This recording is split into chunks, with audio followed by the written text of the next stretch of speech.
severe thunderstorm warning for north-central San Miguel County in northeastern New Mexico, southeastern Mora County in northeastern New Mexico, until 4:45 p.m. Mountain Daylight Time. At 3:59 p.m. Mountain Daylight Time, a severe thunderstorm was located near Mays, or 17 miles south of Wagon Mound, moving south at 25 miles per hour.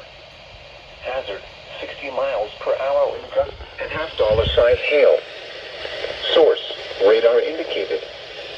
Impact, hail damage to vehicles is expected. Expect wind damage to roofs, siding, and trees.